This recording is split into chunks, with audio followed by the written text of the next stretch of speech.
This is Vasudeva Panda. Welcome to Master of English. तो पिले काली मुको इतले जे हम नेक्स्ट वीडियो रे daffodils रो detailed question and answer discuss करिबा. तो फर्स्ट क्वेश्चन ता अछि, when did the poet see the daffodils? When did the poet see the daffodils? When did the poet see the daffodils? Okay. So when this type of sentences are there, these are WH question.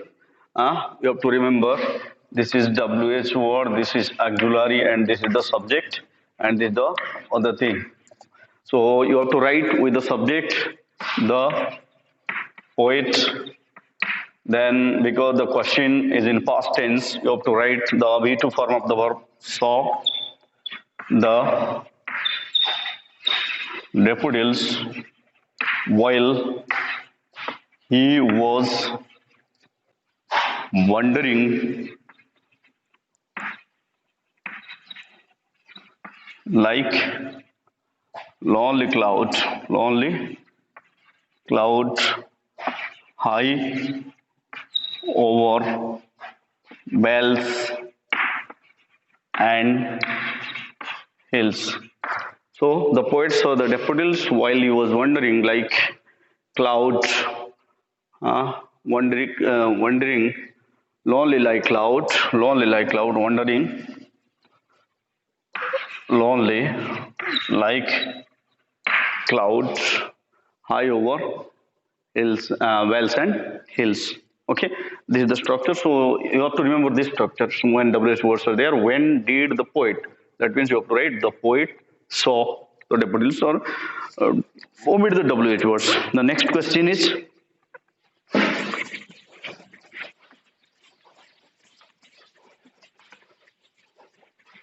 so the next question is what? Where did the poet see the daffodils? Where did the poet see the daffodils? I'll not write the question now. Where did the poet see the daffodils? The poet saw the daffodils beside the lake beneath the tree. Simple. Don't think like a postgraduate student or a lecturer of English or a native speaker of English, okay? So just think that you are a plus 2 student, you have to stick to the answer, you have to write the answer only. Stick to the question, look at the demand of the question, write the answer. So the poet saw the daffodils beside the lake beneath the trees. Then next question is fill in the blanks to describe the idea of stanza 1. The poet was dash in the English countryside. He saw thousands of dash fluttering and dancing beneath dash, and beside dash the daffodils appeared to be dash in the strong breeze. Okay, let me complete it. What is there? The poet was wandering in the English countryside. He saw thousands of daffodils fluttering and dancing beneath the tree, and beside the lake the daffodils appear to be dancing in the strong breeze. Okay, next, what does the poet compare the daffodils with? What does the poet compare the daffodils with? The poet has compared the daffodils with the stars that shine in the sky. Simple, with the stars that shine in the sky. Then what resemblance does he find between the stars and the daffodils? So what is the relation he has find out between the star and the daffodil? संपर्क को संपर्कटा दुई जन के भितर मिसुची तारा और daffodils भितरे को संपर्कटा से पाइचंत. तो आमे कहबा जेमति तारा माने चमकुथिले डैफोडिल माने चमकुथिले, जेमति असंख्य तारा देखा जाउथिला तेबला डैफोडिल्स भी असंख्य देखा जाउथिले. So let us write it in English. केमते लिखिबा? The poet has found similarity between stars and daffodil that like the star are innumerable and twinkle in the sky, the daffodils were traced in a never-ending line along the margin of the bay. Then, what does the poet say about the number of flowers? What does the poet say about the number of flowers? The poet has said that there were innumerable flowers there, but he could see only 10,000 at a glance. The next question, where were the flowers? Where were the flowers? Where were the flowers? ଫୁଲ ମାନେ କୋଉଠି ଥିଲେ? ଗଛ ତଳେ ଆଉ ହ୍ରଦ କୂଳରେ. Yes or no? The flowers where is there? So the flowers were uh, beside the lakes, beneath the trees. They were stretched in a never-ending line. Which of the two danced more sprightly, the waves or the daffodils?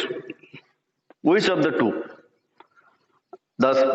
They outdid the waves in sparkling glee. There is a sentence. So they means, I have told you, daffodils. So who won the match? Exactly, the daffodils won the match. So yeah, you can say which of the two danced more sprightly?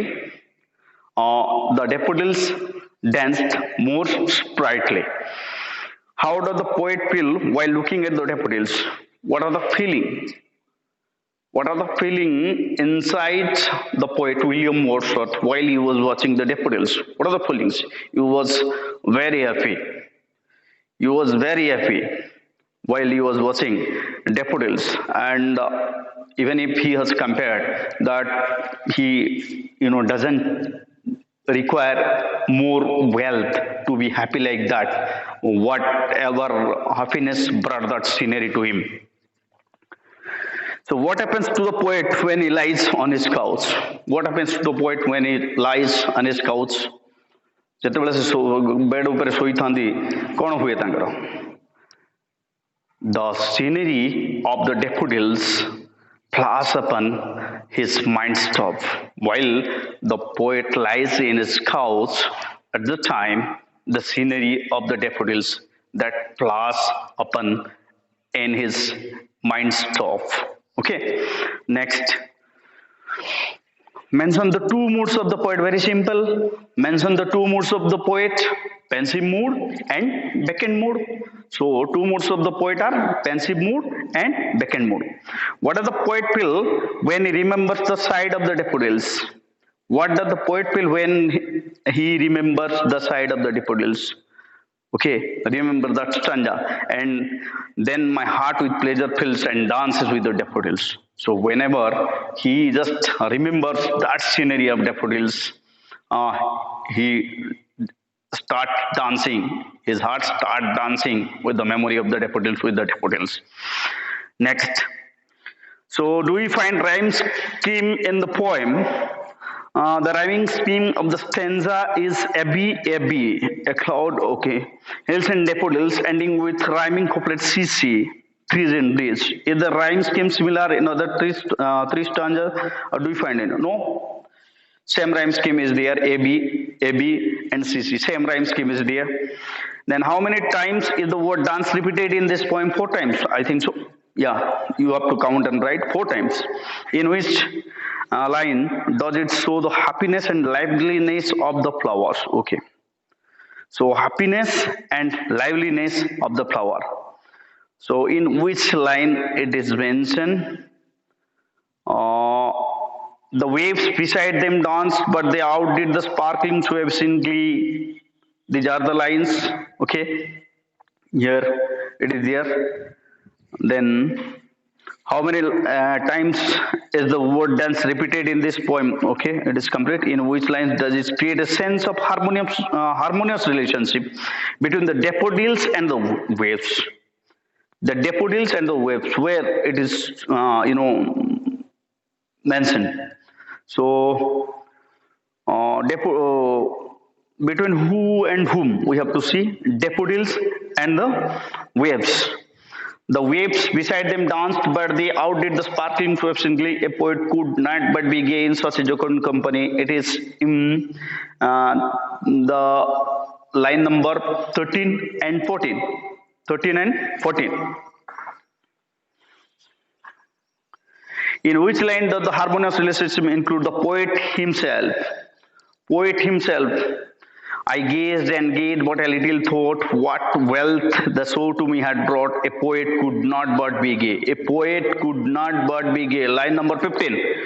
Line number 15, here it is shown. The relationship of poet with the flowers and he himself is included there. Then what figure of speech do you find in the poem? Figure of speech, okay. So what figure of speech we find in the poem? Simile is there, S-I-M-I-L-E, simile is there, metaphor is there, and hyperbole is there. You have to write, okay, hyperbole, simile, and metaphor. You know, what is a simile? Simile is a figure of speech when we compare something with another thing. Then metaphor when we compare one thing with a different thing. That is called metaphor. And hyperbole means, you know, not exaggeration, exactly you can say. Hyperbole is just imagination, not true.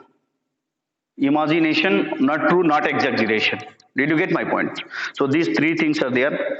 So here is, okay, what figures of speech do you find in the poem? The figure of speech that is mentioned in the poem are simile, metaphor, and hyperbole. Okay. Simile is a figure of speech that makes an explicit comparison between two unlike things by using like and as. Very good. For example, in I wander lonely as a cloud, as the loneliness of the poet resembles the loneliness of cloud and floating high in the sky. The figure of speech used is a simile. What other examples of simile do you find in the poem? What other examples of simile? Okay, I wander lonely as a cloud. First thing, one is there, and second one is something like that.